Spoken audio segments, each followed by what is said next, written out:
transforming lives as we love, serve, and remember who we are. One heart, one mind, one soul at a time.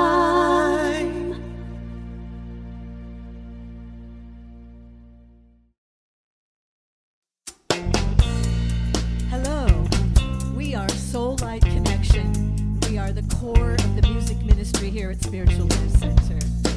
We're so glad that you've chosen to be with us today. And we want you to know your soul is welcome here. That's right, you're in the right place at the right time, just where you are meant to be. Let's all sing about it. I'm in the right place at the right time. I am just where I am meant to be. I'm in the right place at the right time.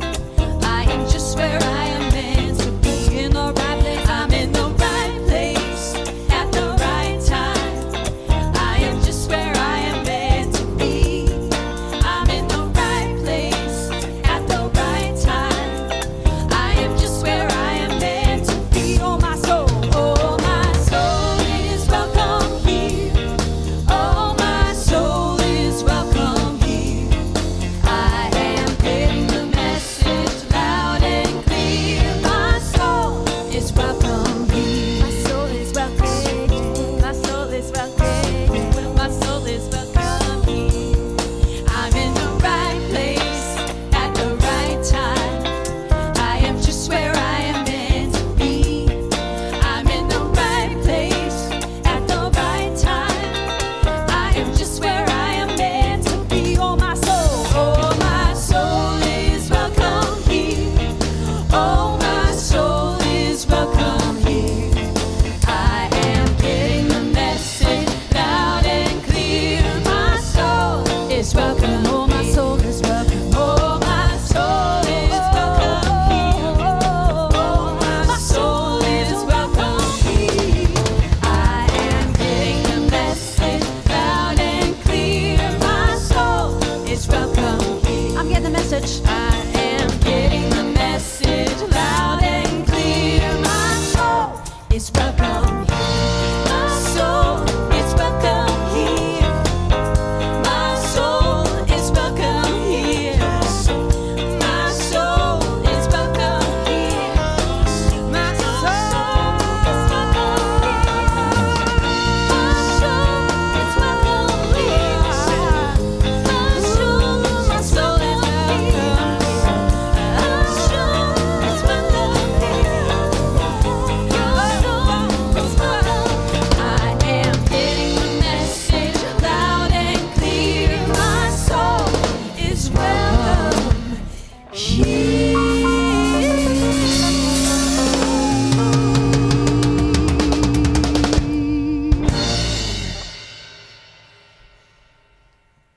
Well, good morning, and welcome to the Spiritual Life Center experience that we bring to you wherever you might be on the planet today. We're grateful for your presence. We're grateful for your consciousness as we remind one another we are all interconnected.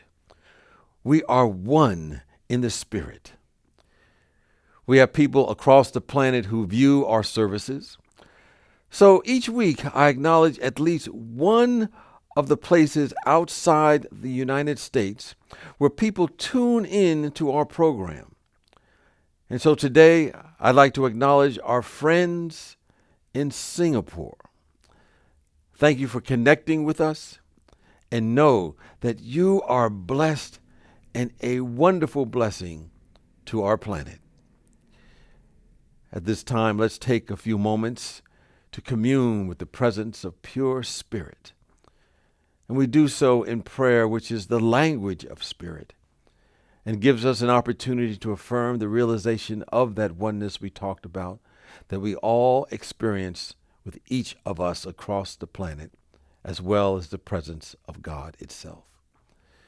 So let us turn within now. Divine presence, the qualities of God that are everywhere and most importantly right where we are. We're grateful to be the vessels and vehicles of the qualities of this spiritual essence. The qualities of love and peace and joy and wisdom and health and wholeness and vitality and divine and perfect right action. As we come under its government and guidance, life begins to unfold with ease and grace. So we're grateful, we're thankful to be the vessels and vehicles of this presence that is beyond words but is so real in this world and in our life. We do so to such a degree that we can say without a doubt that when you see me, you see the presence that sent me. And so it is, and so we let it be. Amen. So we're grateful for your presence. We're grateful for your consciousness, as I said. And each week we affirm our mission of Spiritual Life Center, which is we transform lives as we love, serve, and remember. And we do so as we practice these 5 basic universal principles. 1, God is absolute good and everywhere present. People are inherently good. Thoughts create our experiences. Prayer and meditation are how we connect with God, and we must take action. As I mentioned last week, each year between January 30th and April the 4th, Spiritual Life Center joins in with spiritual communities around the world, as well as other like-minded organizations and individuals, for the Season for Nonviolence. This event is inspired by the memorial anniversaries of Mahatma Gandhi and Dr. Martin Luther King Jr., and thus the dates of January 30th and April the 4th. Now, the purpose of the Season for Nonviolence is to create an awareness of nonviolent principles as well as practices as a powerful way to heal, to transform, and empower our lives and our communities. And we demonstrate that every person can move the world in the direction of peace through their daily nonviolent choice and action. Each week during the Season for Nonviolence, an individual from Spiritual Life Center does a reading on a principle that supports the purpose of this event. And today our reading is from one of our members of our music team, Ann Roach. Welcome, Ann. Today I practice forgiveness. Holy Spirit, today I choose peace by practicing forgiveness. The one true source of peace is your love within me. When I allow your healing love to flow through me as unconditional forgiveness, I am at peace. It may be challenging at times to forgive someone who has harmed me, yet it is often even more difficult to forgive myself. Today I choose to release all judgments and let forgiveness begin with me. Today I forgive myself for every thought, word, or deed that may have harmed another. I remember that we are all your beloved children, and I allow your love to erase all judgments and expectations of perfection. We are all a divine work in process. Thank you, God, for being my teacher in love as I practice forgiveness. Forgiveness has been a focal point in my life for some time, especially right now. We are in the midst of great change and what feels like, at times, very overwhelming challenges. I have found it very easy to look at the events of the world today and find fault and point fingers and try to blame. However, I believe that no matter what is happening outside of me, my work is truly within. When I look back on my life, I see how far I've already come and how much I've already grown.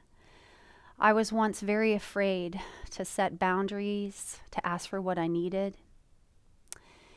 And I always put myself last. Everyone else came first. And for this, I forgive myself. I truly believe others just want to speak their truth as well. We want to be heard and understood, and I know that there are times that I have lashed out at others, and it was from my own hurt that I did that. And to everyone I have hurt through my words or actions, I am sorry. Please forgive me. And those that have lashed out at me, whether conscious or unconscious, I forgive you. I believe that we're all doing the best that we can with what we know and what we've been taught. How can I fault someone who has never been taught anything different? So to this world and all the chaos, I offer you my forgiveness, understanding, and love. Mahatma Gandhi said, "Be the change you wish to see in this world." Please take a moment with me to imagine a world of love, understanding, and forgiveness.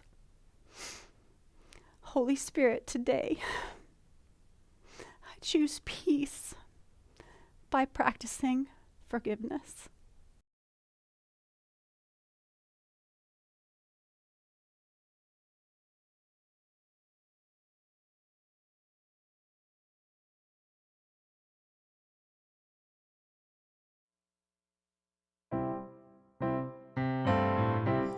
If you are having a birthday, this song goes out to you. We want to wish you a very special SLC happy birthday. So everybody, join in and sing along. You ready?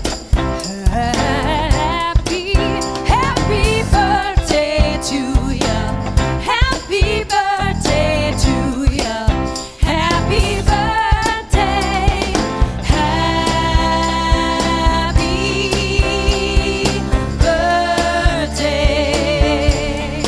Happy birthday. Happy birthday. Happy birthday to you.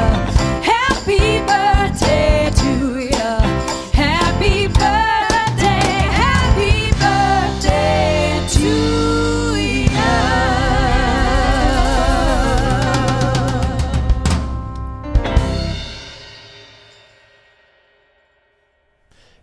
Good morning. I'm Reverend Deborah Phillips, and here's what's happening at SLC.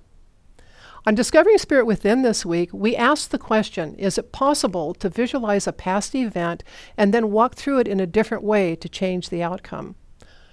I sat down with Carol Knight, and we explored the teachings of Neville Goddard for a better understanding of how you can clear past negative experiences to improve your quality of life. We had a great conversation, and this podcast is available now. Discovering Spirit Within premieres every Wednesday on your favorite podcast app. And that bingo thing, it really has become a thing. And this Saturday night, February 13th, from 7 to 8:30 p.m., you get to have some bingo fun. Dress up, decorate, pull out those chocolate hearts, and then sit down with your bingo card and join in the fun. When you register, we will email your bingo cards to you so you can print them. If you are not able to receive email or you cannot print your cards, you may choose to have one card mailed to you. The mailing deadline is tomorrow, Monday, February 8th. And now I'd like to introduce Sally Sion. She's joining us to update us about an upcoming new member orientation. I'm Sally Sion, a member of Spiritual Life Center Board. If you've come to SLC since the virus has stopped our in-person gathering, you don't know me. And yet, you're exactly the one I'm speaking to. I want to invite you to get to know Reverend James and I on Zoom. Of course, we want to get to know who you are and invite you to think about making a commitment to becoming a community member of Spiritual Life Center. On either Sunday, February 21st, or on Tuesday, February 23rd, we would like to see you join us. You can tell us something about yourself and then listen to what community membership is in SLC. If you can ask questions, you're welcome to do that. You can then decide if this commitment is what you want to make. There'll be no pressure. Everyone new to SLC is welcome. But We ask you to RSVP on the website. Look for the community member orientation. I think it's under the membership title.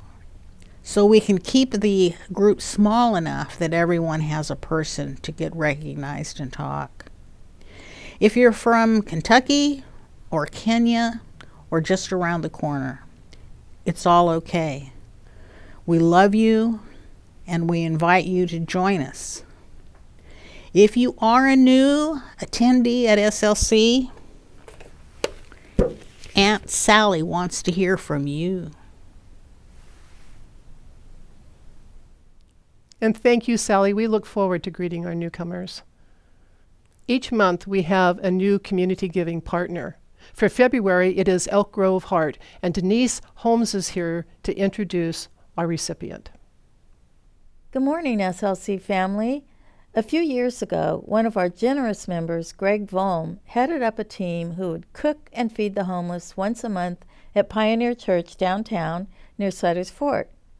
If you were on that crew, you knew how much fun we had serving the homeless and the joy we felt helping to serve a scrumptious meal to them, and they always came back for seconds and thirds. At that time, I was already on the tithing committee. A friend of mine on Facebook was working at Elk Grove Heart. I was curious as to what they did in Elk Grove. When I interviewed one of the board members, I was so impressed that I had to nominate them. I was so blown away that they had even established a house and mentors to get people back to work. It is with real pleasure that I am reporting we will support them again during this difficult pandemic. Thank you, SLC, for supporting Elk Grove Heart. I'm Mark Hedlund, board member of Elk Grove Heart. That's the Homeless Assistance Resource Team. And I'm excited to be here to thank the Spiritual Life Center for your generous donation, which will be a great help in our outreach to our unhoused neighbors in Elk Grove. Elk Grove Heart is a nonprofit, all-volunteer organization that was started about 11 years ago. It was clear the community had a homeless population, but there were no services for them, and frankly, a lot of denial that we even had that many homeless in the community. But now there is recognition of the work that needs to be done, and Heart has been an instrumental partner in providing services through transitional houses and a winter sanctuary shelter program. Over the past several years, Heart has helped dozens of families and individuals to get off the streets and to stabilize their lives. We partner with the City of Elk Grove and Sacramento Self-Help Housing to run the Meadow House and the Grace House. One is for families and one for individuals. Currently, we have 3 families totaling 12 parents and children in the Meadow House and 5 adults in Grace House. Living rent-free for 9 to 12 months, this housing literally changes the trajectory of people's lives, especially children. Kids get into a stable school and living environment. Parents have a chance to save money, find work, and prepare to move into more permanent housing. All of this happens with the help of volunteer mentors who walk with the residents on their journey out of homelessness. It costs Heart about $3,500 each month to help run the houses, and your gift will go a long way to help us with that expense. In addition, for the last 8 years, Elk Grove Heart has provided a 12-week winter sanctuary for adults, the only homeless shelter in Elk Grove. This year it's a little bit different since COVID-19 made it impossible to have a rotating shelter at different churches that are staffed with unpaid and often older volunteers. So the program this year is helping people shelter in place. 3 times a week, volunteers deliver food to between 65 and 70 unhoused people who are living in camps around the city of Elk Grove. We've also brought them winter coats, shoes and socks, sleeping bags, and waterproof bags to keep them as warm and dry as possible. Elk Grove Heart has spawned more homeless outreach throughout Sacramento County. Following Elk Grove's lead, 8 newer Heart organizations have sprung up in places like Citrus Heights, Carmichael, Rancho Cordova, North and South Sacramento, and Folsom.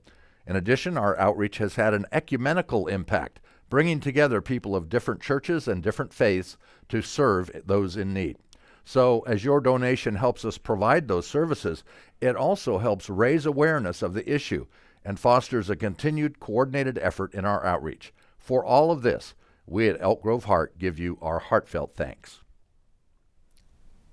And you know, we love to greet our newcomers. And while we cannot greet you in person, we want you to know that we are very happy that you are with us today as you walk your unique path. You can learn more about us by going to slcworld.org/connect. And when you fill out the online card, you can choose to receive our weekly message, find opportunities for connecting with our prayer chaplains, and online small groups. You can also ask to be notified of greater ways to connect with us virtually as we expand our online community. And speaking of connecting, you can find all the details for the happenings at SLC by simply going to our website, slcworld.org. Thank you for joining us today. We are honored to be with you in spirit.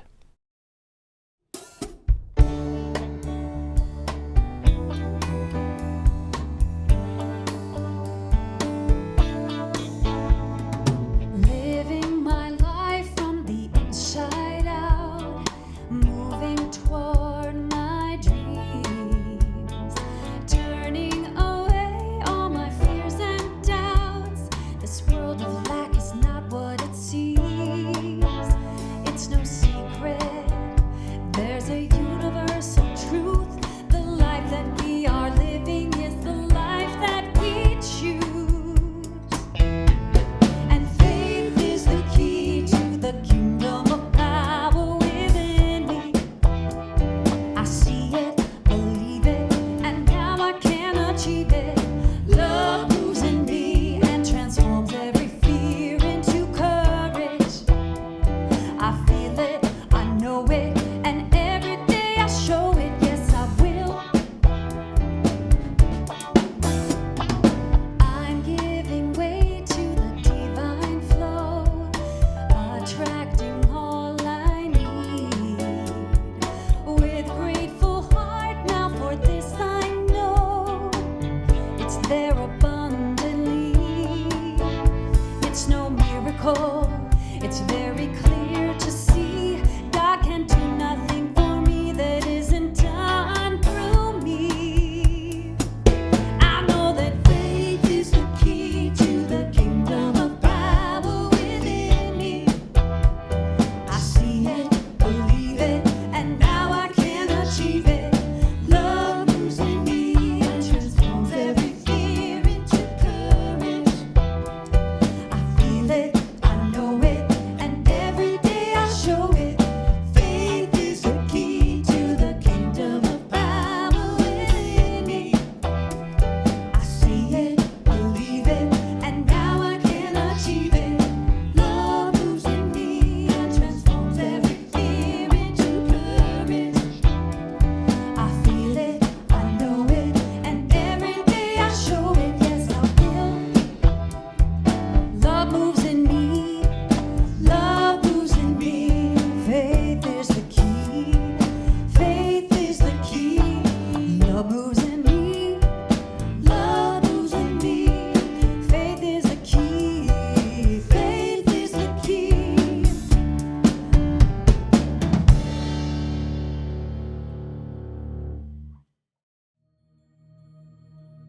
We believe there is tremendous power in the spoken word. So if it feels comfortable for you, please speak aloud our vision statement.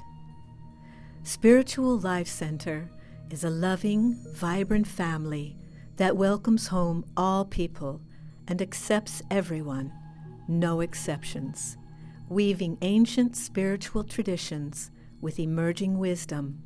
We cultivate a spiritual deepening with the divine, each other, and our planet.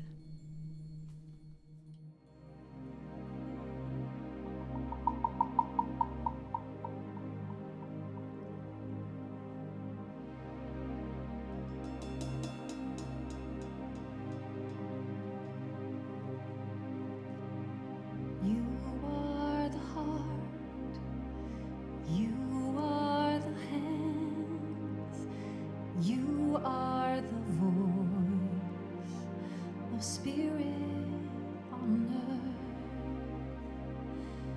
and who you are and all you do is a blessing to the world.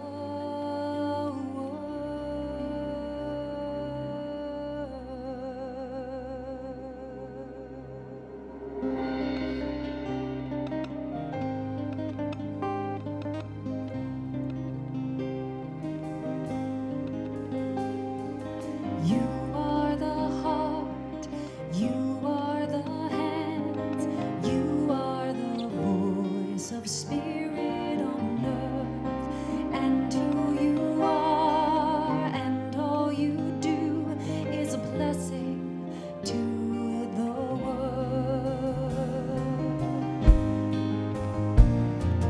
We are the heart, we are the hands, we are the voice of spirit on earth, and who we are and all we do is a blessing to the world. I am the heart, I am the hands, I am the voice of spirit on earth, and who I am and all I do is a blessing to the world.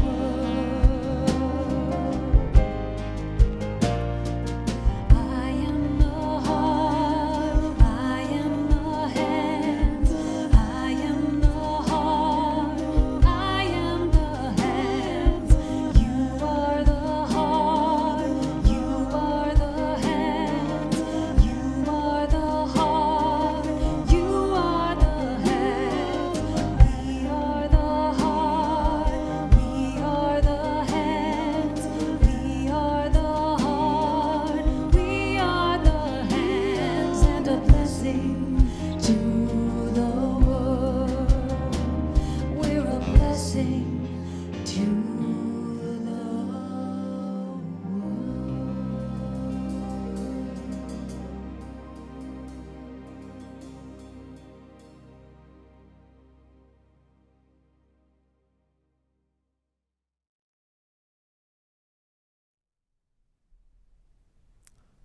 Let us move into this time of quiet and contemplation by taking a deep breath.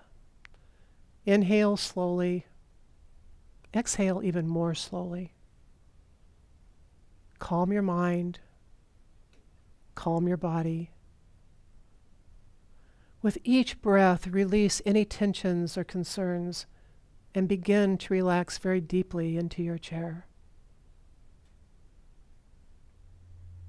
Allow your consciousness to drift until you feel as if you're floating on a gentle breeze in a vast sky dotted with white fluffy clouds that occasionally pass across the sun and then move on.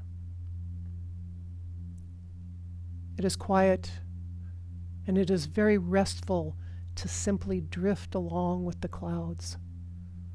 Idly, you begin to assign shapes to the clouds. That small cloud right in front of you looks like a puppy crouched to play. That one over there looks like a giant bird in flight. A scattering of small clouds looks something like a duck followed by her little ducklings. The breeze picks up and some of the clouds begin to rearrange themselves. They give up their shapes and form into a larger, more defined form. One cloud begins to look exactly like an angel. And as you watch this, a gentle voice in your mind tells you that this is not a cloud, but a real angel. As if in reply, the angel raises its arms in a welcoming gesture and says, "Welcome home. We are happy to be with you again." This angel knows you. It knows who you are. And now you become aware that other clouds have also changed form. And you are surrounded by angels and holy beings. They are in front of you, behind you, to your right, to your left. They are above you and below you. The angels hold you in a cocoon of love. And then as one, the angels begin to move upward, carrying you safely in your cocoon, higher and higher until all around you is pure light, the pure light of the one source that emanates from the center of the universe. The angels slow their upward motion and then move away from you so that you float freely in your cocoon. The light becomes brighter and brighter until it permeates your very being, and you are light, and light is you. And in your heart, you know oneness, and oneness knows you. It is in this moment that you realize that you are never alone. You are not a stranger. You see that you live within the embrace of the one light, one love, one truth. Revel in this recognition as the one true light dances in and through you in the silence.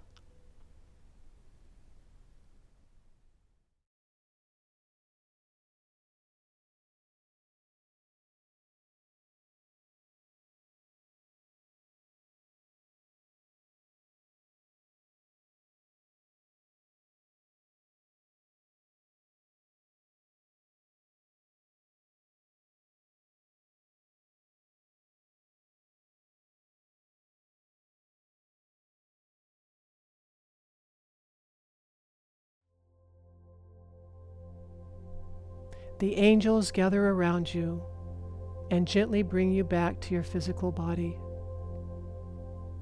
As you become aware of the chair underneath you and of your breathing, receive this blessing.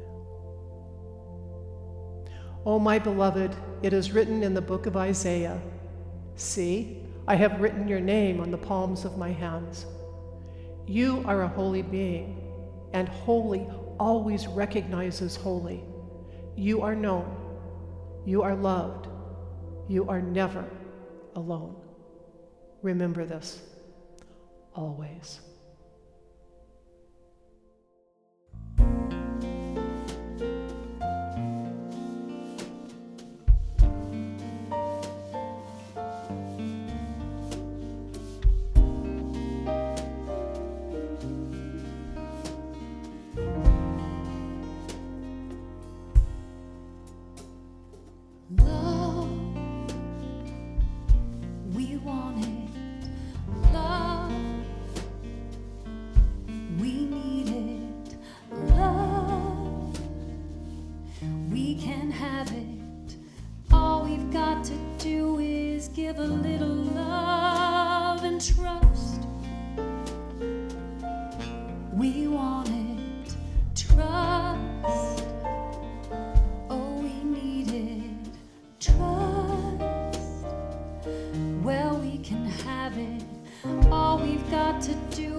Yes, we needed truth.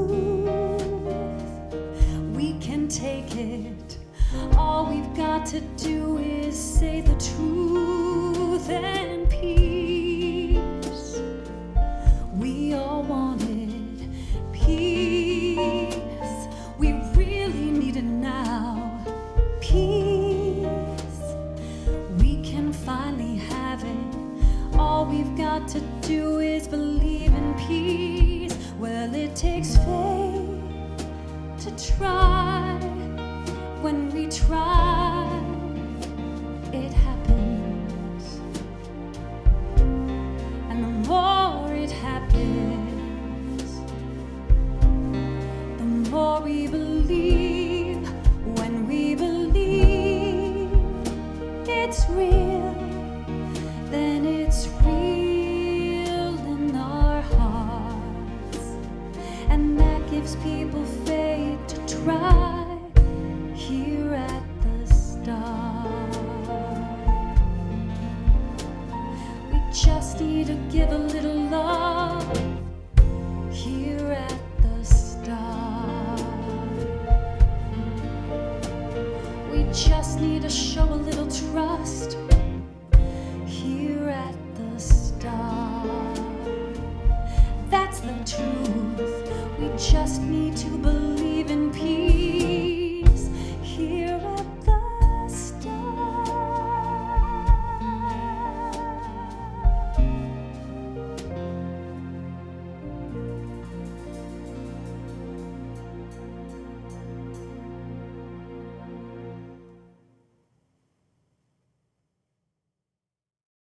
Here at the start. Thank you, Ann, for blessing us with that song and your musicality, and reminding us that it takes a faith to try. And when we try, it happens. You know, those words remind me of a quote that I recently crossed up on, kind of crossed my path. And it said something to the effect that expecting things to change without putting in any effort is like waiting for a ship at the airport. Now, I don't know who came up with that statement, but I read it on a social media feed, and I thought it was an excellent way to describe an essential element of faith, as well as our topic for today, which is faith that moves mountains. Many people think that faith means to have absolute belief in something outside of ourselves, mostly God. And if we have enough faith in God, God will show up. God will answer our prayers. God will solve our problems. God will meet our needs, whatever they happen to be. But faith is a spiritual faculty that is already within us. It is whole. It is complete. In Hebrews, the 11th chapter, in the first verse, it says, "Now faith is the substance of things hoped for, the evidence of things not seen." And it's reminding us that faith is believing in something we cannot see, yet it is real. It is the power that transforms invisible substance, something that's in the ethers, to actualize material in our life and in our world. We have all the faith we're ever going to have or we're ever going to need. So the question we must ask is, where are we going to direct this faith energy? And then we might ask, what action will I take to give my faith legs? As the saying goes, faith without works is dead. You know, this month is Black History Month. And I thought of a figure in Black history which is part of our American history, part of our world history. And that person is someone that I happen to read about by the name of Bessie Coleman.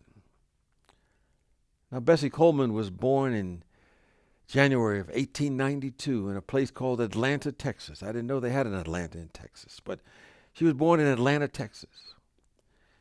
And Bessie Coleman grew up inspired by World War I stories and the famous Wright brothers. who of course were credited with building the first successful airplane. And despite the obvious barriers at the time that Bessie faced, she was determined to fly. Not only had Bessie Coleman not known anyone from her background to become a pilot, no one had done so before, but she had the belief. Something within her told her to complete high school. And then she ended up going to a college called the Oklahoma Colored Agricultural and Normal University. And is now known as Langston University. I believe it's in Pennsylvania. I'm not quite certain. And she spent a year there before she went to Chicago, and that was in 1915.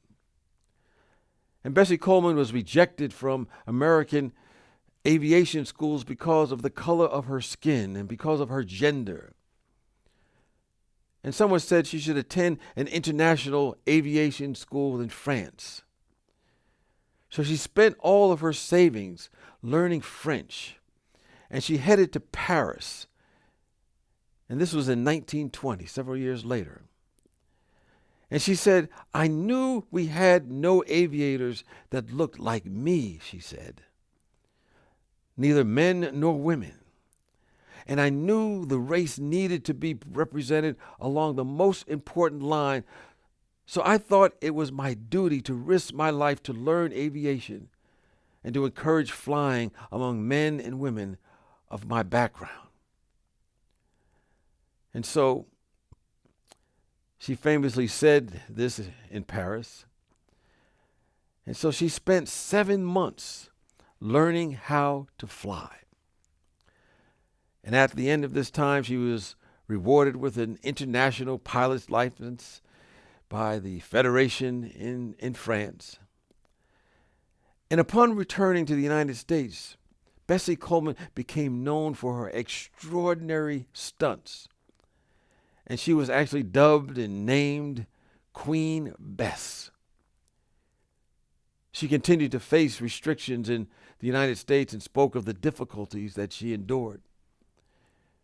And she coined the phrase that the air is the only place free from all prejudices. Well, Bessie unfortunately passed away at a very young age of 34.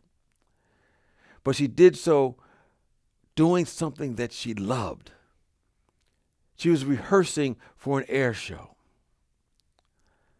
And as we think about Bessie Coleman, as we think about her exploits, we realize she didn't just say, "I believe in something." In this case, to be the first African-American woman to become an aviator. She backed up her belief with action. And it's action that chips away the doubt of what we are directing our faith energy to manifest in our life.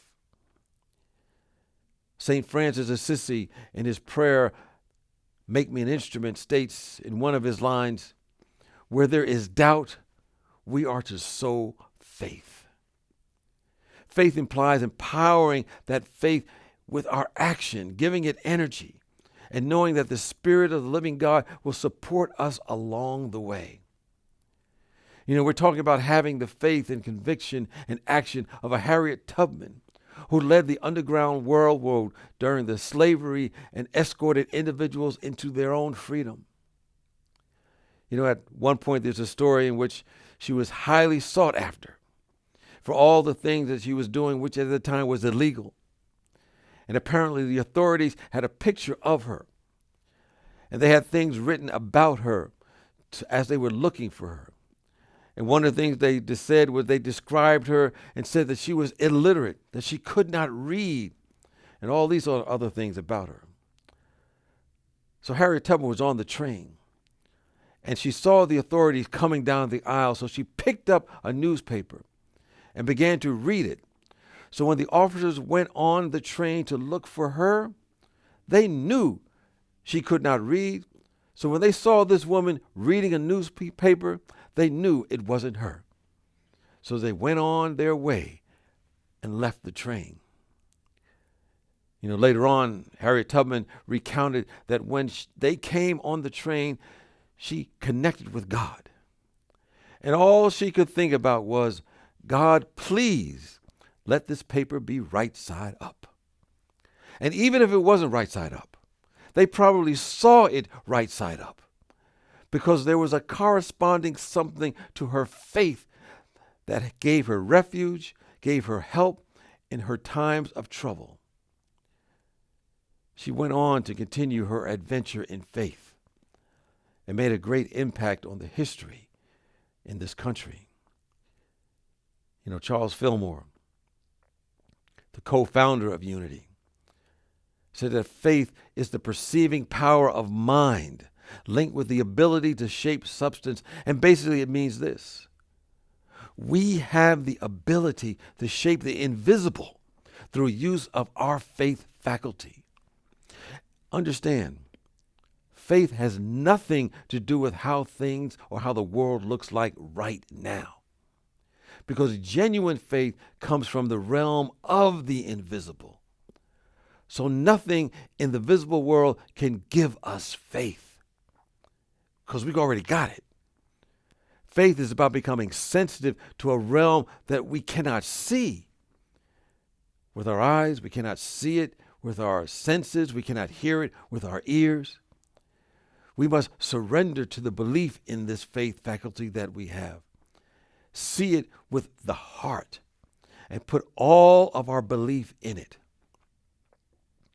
So no matter how tangled life may seem, no matter how great the loss you may have experienced, or how deep the rut you may be in, you, I, all of us have the power to use this faith faculty to transform the experience and begin anew. As I was thinking about what to share today, I recall a story from many years ago. So it's kind of story time now. And this story puts my own challenges in perspective and reminds me of the power that is within all of us. It's about a Dr. Marie Jackson Randolph, who went through an experience that few have the sanity or even the strength to overcome. But Marie Jackson used her faith energy to climb back from the edge of absolute despair. When she was a young mother, Marie lived through the greatest nightmare a parent could possibly have. Her baby girl died of sudden infant death syndrome. And a few years later, she found herself divorced, a single mother of 3. And she was also battling blood cancer. The cancer went into remission, but tragically, unfortunately, it struck again. And at that time, she was working 3 jobs, seeking to maintain the lifestyle and support her kids that she felt they deserved. You know, she was heading up a business institute or a business school. She was teaching on the side. She opened up a 24-hour daycare center to help other overworked parents. And she goes back to a particular day. And she says it was an ordinary day. And her 2 girls, one was named Tiffany, who was 7 at the time, and the other name was Candy, who was 11. They had just come back from getting their hair braided and done. Her 18-year-old son, his name was Michael, had come home late after spending some time with his friends. And she talked about the time that evening she was with her daughters, and they were teaching her how to do cartwheels, and they ended up going out bike riding before she decided to fix dinner. And later they went to bed, and she said about 11:30 that evening, Marie said she was shaken awake by her daughter's cries that there was a fire in the house. And Marie was dazed, and she stumbled out of bed. She was confused. And she opened up the door to the basement, and the heat from the fire came up toward her body and kind of scorched her body. She said she reached for the phone, but there was no dial tone, so she was in a panic. And thinking somehow she had enough time to go to a neighbor's house to call the fire department, she went on ahead to do so before she thought the danger got greater. And within a few moments, after she stepped outside, apparently the alcohol in the basement bar caused a great explosion, and the entire house was filled with smoke.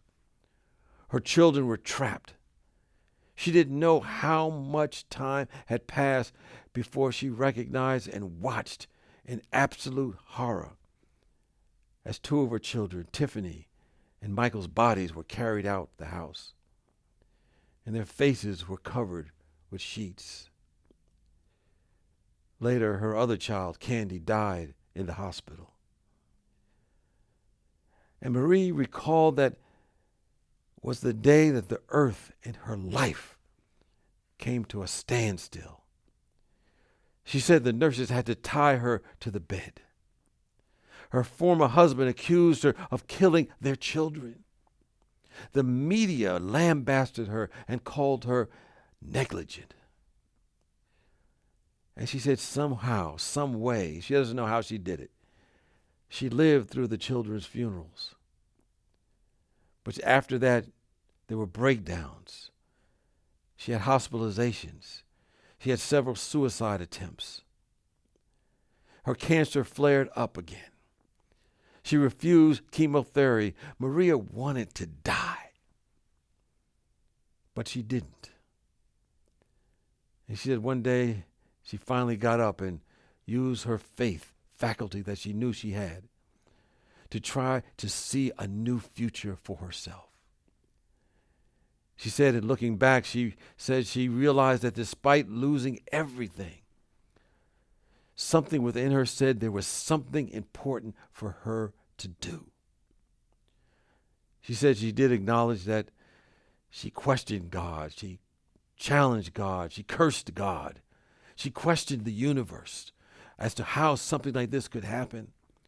She even questioned herself until she finally got tired of questioning. And Marie came to believe that her tragedy was part of a divine plan. And she reframed, I should say, what she went through so she could be an instrument of some greater good. So she decided to use her faith faculty to dedicate her life to advocate for children. And Marie said she lost her children, her 4 children. But through her work, she said, I've become a surrogate mother to about 8,000. Because after that time, her daycare center had grown from 1 to 16 nurseries. Most of them were open 7 days a week, 24 hours a day. Marie said she never stopped aching for her children, but was grateful she got out of bed of self-pity and had the courage to stand straight and tall and begin to move in direction of the vision that had been given to her. And she said every time she was ready just to give up, she remembered a gospel song by James Cleveland that says, if you can hold on until tomorrow, if you can hold on until tomorrow. And that's what she did. She held on. She held on and began to focus on where she wanted to go. And she said the promise of those children's tomorrow served as a catalyst for her tomorrow. And Marie encouraged others by saying, whether you are out of a job, whether you are ill, whether you are alone, whether you are struggling with an addiction, you simply have to move forward to fight anyway. Marie used her faith faculty to believe in something that during a time that she could not see with her surface mind. But if we believe and move in the direction of our belief, we can overcome any loss. We can overcome any challenge. And that's a good message for us today as we move through our own challenges, both individually and as a planet. Well, Dr. Marie Jackson Randolph remarried, and she ended up going back to school, and she became a practicing attorney. Her cancer went back into remission, and she built the largest African American owned chain of 24-hour daycare centers in the country. And then with her husband, she founded the Jackson Randolph School of Achievement for kids from kindergarten through the 8th grade. You know, Marie Jackson's Randolph's life is confirmation that when we recognize the power of our faith faculty within us, even unimaginable pain and suffering can be a stepping stone to transformation, as well as a divine understanding that can be the greatest thing in our life. And the anguish that we may be going through can propel us into positive action. No doubt, Marie faced unimaginable tragedy in her life. It would have been easy to dismiss putting faith in anything in life when faced with a pain beyond words. But she did. She directed her God-given faith energy into new possibilities. She did all that she could do with what she had along the way. And as she moved in the direction of her faith, the entire universe supported her in ways she could not even have fathomed. I believe that we, like Marie, can do the same. So whatever you are going through, whatever we're all going through, whatever we're growing through in life, we must remember whatever we have put our faith energy toward, it can happen. We just need to follow it up with action. And we will discover that unseen forces will come to our aid. It is a faith that moves mountains that we all have. Let us claim it. Let us live it. Let us be it. Peace and blessings to you.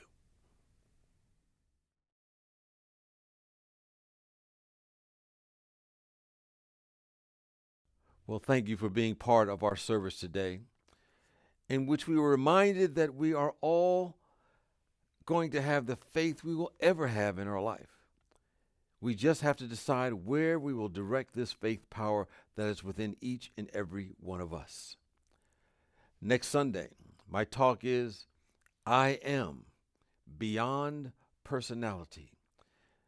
And I will be distinguishing between the egoic self and the unlimited spiritual self, and how this helps us understand the seeming discord that is going on in our world today. And remember to join us for a virtual courtyard chat on Zoom at 10:15 Pacific Standard Time, and we have an opportunity to come together and chat a little bit. Right now, this is your opportunity to help Spiritual Life Center to provide these spiritual experiences not only for you, but all of those who tune in to our programs.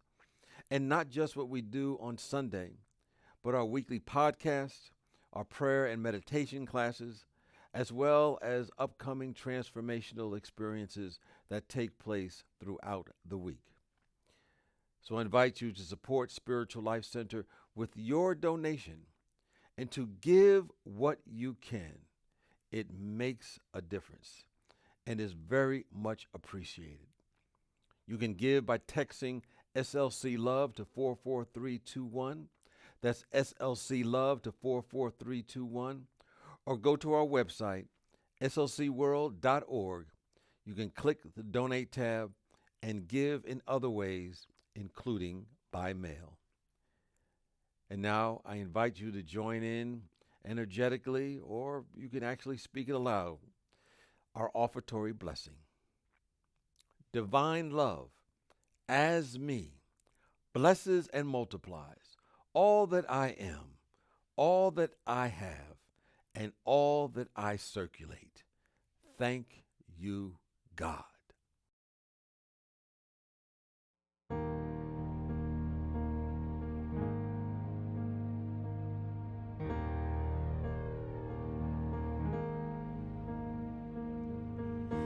big old world with an open sky, far to go and much to see, and stretching out for miles and miles are endless possibilities. Where your heart will lead you may not know, so take this wisdom with you when you decide to go. There's a truth about wings. You don't know how strong they are until you fly, and you won't feel the heights till you're willing to have faith be on your side.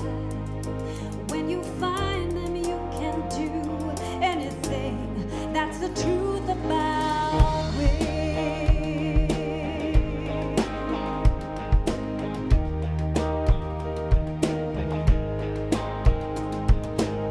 Some days will seem like a long, hard climb. Sometimes you're gonna fall. You wonder if you have the strength to rise above it all. When the weight of what you carry seems too much, and it looks like there's no place to go but giving up. There's a truth about wings. You don't know how strong they are until you fly, and you won't feel the heights till you're willing to have faith be on your side. When you find them, you can do anything. That's the truth about wings. Oh, when you see the clouds ahead, don't you turn around. Face the storm and ride upon the wing that holds you down, and keep believing. There's a truth about wings. You don't know how strong they are until you fly, and you won't feel the heights till you're willing to have faith be on your side. Now that I found them, I can do anything. That's the truth about wings. That's the truth about wings. That's the truth about wings.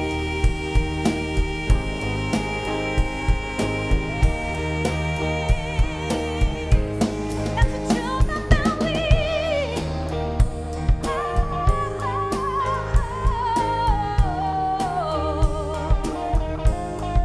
The truth about wings.